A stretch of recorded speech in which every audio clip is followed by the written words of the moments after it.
What if I told you that stress doesn't just affect your mood?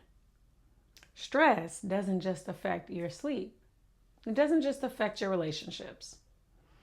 Stress can actually change the structure of your brain physically.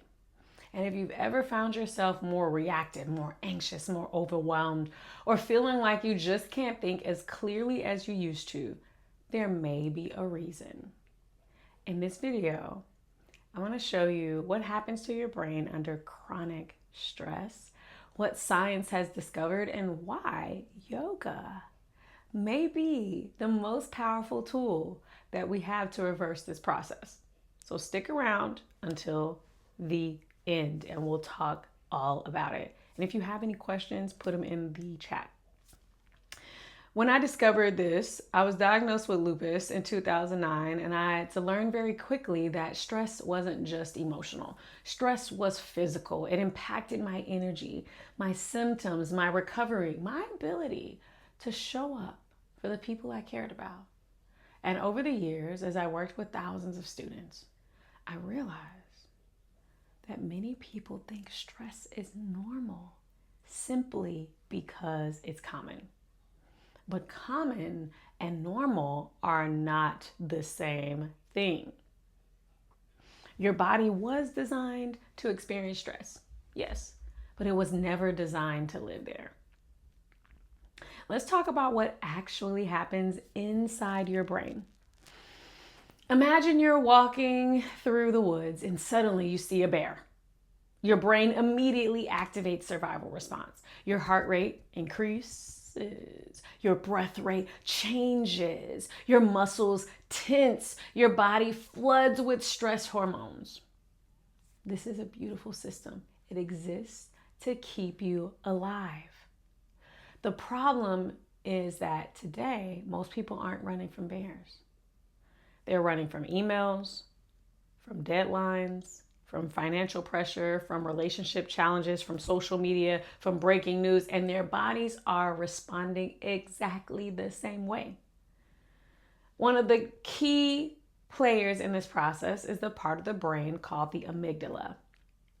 Think about the amygdala as your brain's alarm system.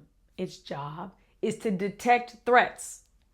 When stress becomes chronic, research shows that the amygdala can actually become larger and more reactive.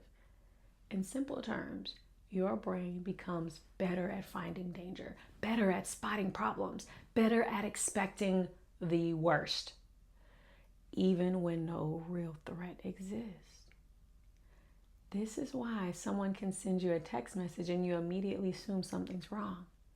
This is why a small inconvenience can suddenly feel like a major crisis, or like everything wrong happens to you.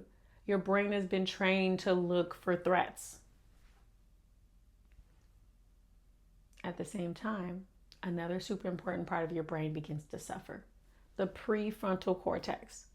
This is the part responsible for decision making, for logic, for planning, for emotional regulation, for leadership. It's the part that helps you pause before reacting, the part that helps you think clearly under pressure, the part that helps you make wise decisions. Research has shown that chronic stress can actually thin and weaken this area over time. So think about that. The part of your brain responsible for fear gets stronger. The part responsible for wisdom gets weaker. No wonder so many people feel overwhelmed. No wonder relationships suffer. No wonder people say things that they later regret. Now, here's the good news. Your brain is not fixed. Your brain has plasticity. It is adaptable. Scientists call this neuroplasticity, which means that your brain changes based on what you repeatedly do. And this is where yoga becomes incredibly powerful, because yoga isn't just stretching. Yoga is nervous system training. Yoga is brain training. Yoga is emotional regulation training. Research using brain imaging and MRI scans has shown that meditation and yoga practice can actually help reduce activity in the stress response system. Regular practitioners who are coming regularly to practicing regularly often show lower levels of cortisol, a calmer amygdala, a greater activation in the prefrontal cortex. In other words, less reactivity, more clarity, less panic, more presence, less survival mode, more leadership. And this is why I believe yoga is so much more than flexibility. The goal was never to touch your toes. The goal was to change how you experience life. Because what good is a flexible body if your nervous system is exhausted and not flexible, not optimally functioning? What good is physical strength if your mind is constantly overwhelmed? Yoga teaches us how to remain steady when life becomes uncertain. And right now, that's a skill this world desperately needs. Think about what happens when someone is stressed. Their patience decreases, their empathy decreases, their ability to listen decreases, their ability to think long-term decreases. Now multiply that across families, communities, workplaces, governments, countries, the world. Stress isn't just a personal issue, it's a social issue. It's a public issue. And that's why I believe yoga teachers have such an important role to play in the world. Because every time we help someone regulate their nervous system, we're helping them access a better version of themselves, a calmer version, a wiser version, a more compassionate version. This is also why my mission to spread world peace through inner peace exists. Because peace doesn't begin at a negotiating table.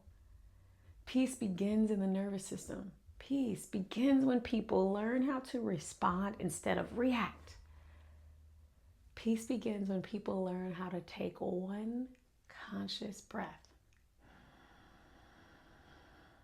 before making an unconscious decision. And yoga gives us that opportunity.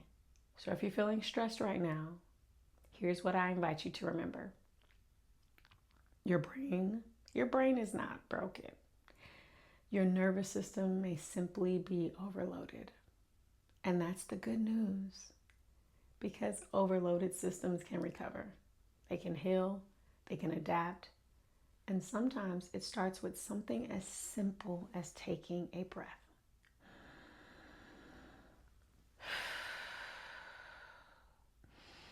If this message resonated with you, share it with someone who needs it. And if you're a yoga teacher or an aspiring yoga teacher who desires to create a greater impact in the world, if you desire to be a part of positive change, I invite you to join us.